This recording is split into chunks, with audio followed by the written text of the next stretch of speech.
Hey, salut la team lactée. Aujourd'hui, parlons raides.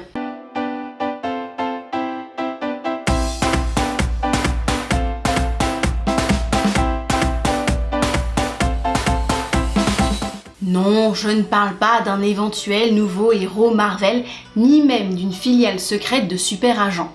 Bon, bah alors, c'est quoi le raid du coup? Si toi aussi, tu penses que c'est une obscure agence secrète de super-héros, alors abonne-toi, là, juste en dessous. Tu vas voir, on va faire la lumière ensemble sur cet acronyme. Allez, c'est parti. Le RAID, c'est 3 petites lettres qui signifient réflexe d'éjection dysphorique. Mais avant d'aller plus loin, si vous souffrez d'un réflexe d'éjection dysphorique, la première chose à savoir, c'est que c'est normal. Vous êtes normal, tout est normal. Nous allons voir le pourquoi du comment, justement, dans cette vidéo. Mais alors, qu'est-ce qu'un réflexe d'éjection dysphorique, me direz-vous? Le réflexe d'éjection dysphorique est définissable par le sentiment brutal de dépression ou d'émotions négatives. Et ce, juste avant le réflexe d'éjection du lait des seins. Et d'ailleurs, ça ne dure que quelques minutes après la libération de celui-ci. Attention, cela n'a absolument rien à voir avec une éventuelle dépression du postpartum ou une aversion psychologique pour l'allaitement. Et si les deux cas que je viens d'évoquer existent et que vous avez un doute, surtout filez voir votre sage-femme ou votre consultante IBCLC pour en parler. Le plus important, c'est de ne pas rester avec nos émotions négatives et parler pourra nous aider. Mais reprenons. Le réflexe d'éjection dysphorique a donc lieu juste avant le réflexe d'éjection de lait maternel. Et ce, que nous mettions nos bébés au sein, ou que nous tirions notre lait, ou tout simplement lors d'un réflexe d'éjection spontanée entre deux tétées. Il va généralement durer entre 30 secondes et 2 minutes. Ce réflexe, aussi désagréable soit-il, peut revenir plusieurs fois au cours d'une même tétée car il est lié au système hormonal. Et c'est pourquoi c'est normal. Le réflexe d'éjection dysphorique serait lié, semble-t-il, à l'hormone de la dopamine. Le réflexe d'éjection du lait maternel est causé par la montée de l'ocytocine. La dysphorie, elle, résulte de la chute brutale du taux de dopamine.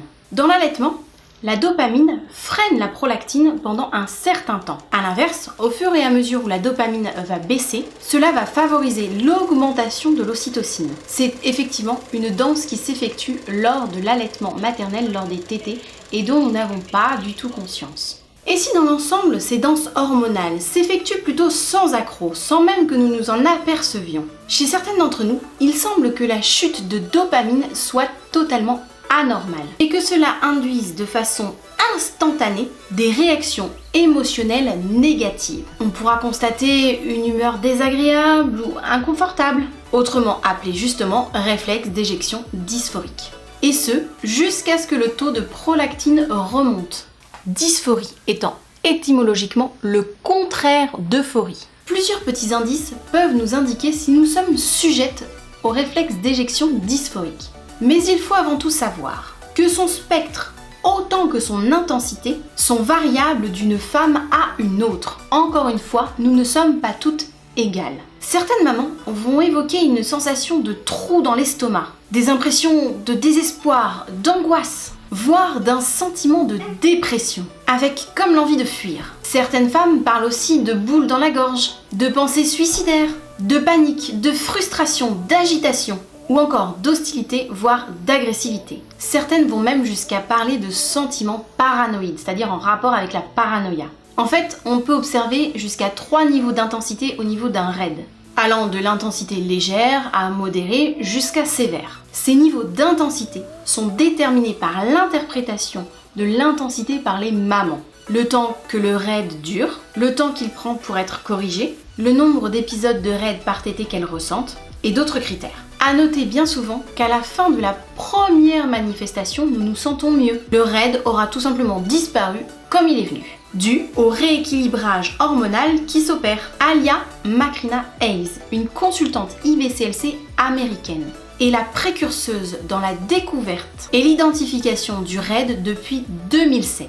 Elle évoque le fait que le RAID léger peut s'auto-corriger au cours des 3 premiers mois. Lorsqu'il est modéré, elle parle plutôt d'une correction qui va se faire au cours des 9 premiers mois. Et si le réflexe d'éjection dysphorique est fort, alors il pourra se corriger en une année ou parfois plus, selon la durée de l'allaitement, voire ne disparaître qu'au moment du sevrage. Mais alors, la question qui brûle toutes les lèvres, peut-on faire quelque chose?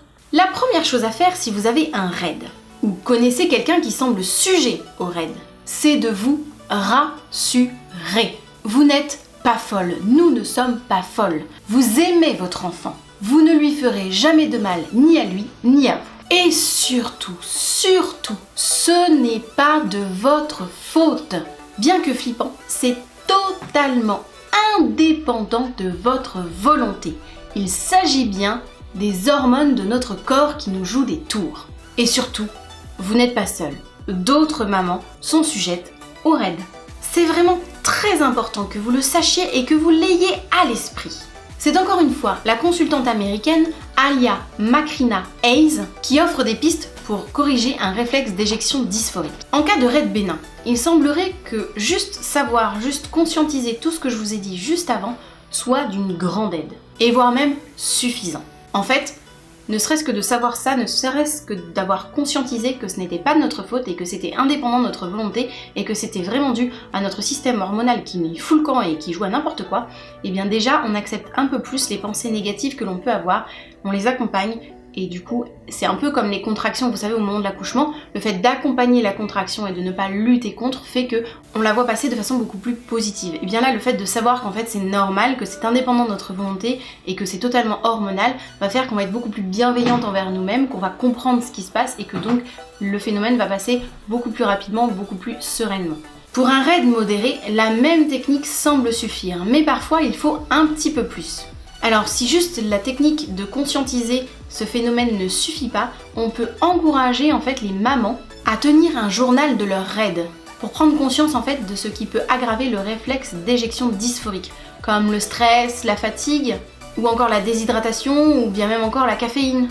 Et du coup, par la même occasion, notez les astuces qui les auront soulagées, comme par exemple le repos, la méditation, s'occuper l'esprit pendant une tétée, bref.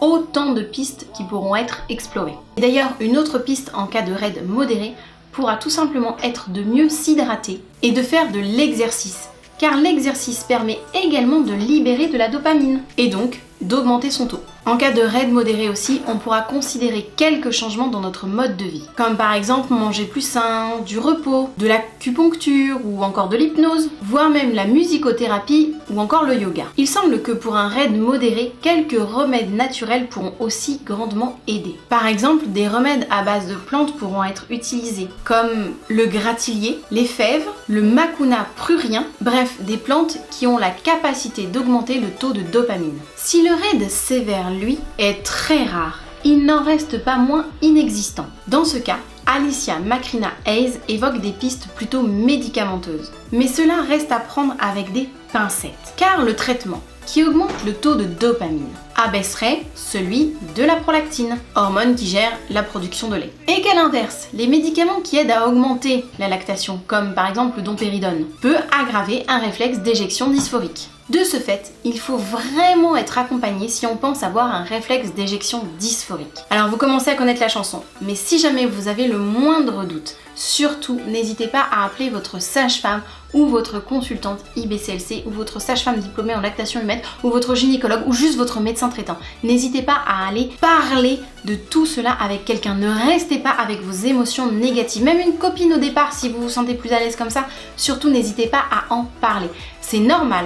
On n'est pas folle, c'est voilà, juste le bordel dans les hormones et du coup ça fait un peu n'importe quoi dans notre cerveau. Donc tout est normal, le tout c'est vraiment d'en discuter, de ne pas rester avec ces émotions négatives et comme ça vous allez pouvoir avancer, si c'est avec un professionnel de santé, vous allez pouvoir avancer sur des pistes qui pourront vous aider à passer ces moments qui sont particulièrement désagréables. Et voilà, c'est tout pour moi pour cette vidéo. Je pense que ce thème est vraiment très important, alors s'il vous plaît, pour une fois, je vous le demande, n'hésitez pas à partager cette vidéo pour aider d'autres mamans qui seraient peut-être avec ce souci-là et qui n'arriveraient pas à mettre de mots dessus. Je l'ai fait à la suite d'une maman qui m'a contactée par message privé avec laquelle j'ai beaucoup échangé sur ce sujet et d'ailleurs je la remercie pour l'idée de cette vidéo parce qu'effectivement c'est un thème qui est extrêmement peu abordé tout simplement autour de l'allaitement. Et je vous mettrai d'ailleurs en lien tous les liens pour retrouver les documentations de Alicia Macrina Hayes, son Facebook, pour que vous puissiez continuer à faire des recherches et à lire là-dessus si jamais vous êtes sujette au RAID ou si vous connaissez quelqu'un qui y est sujet. Donc voilà, pour une fois, je vous le demande très clairement. Si cette vidéo vous pensez qu'elle peut aider d'autres mamans, n'hésitez pas à la partager. Et puis si vous, elle vous a intéressé, et bien comme d'habitude, je vous invite à la liker. Dans tous les cas, que vous ayez eu un RAID, ou que vous en ayez un, ou que vous connaissiez quelqu'un qui en a un, je vous invite à nous laisser des commentaires pour que l'on puisse échanger autour de ce sujet qui est quand même super intéressant. Et voilà, sur ce, c'est tout pour moi pour cette vidéo. Je vous fais des gros bisous et je vous souhaite une belle Voie lactée. Ciao!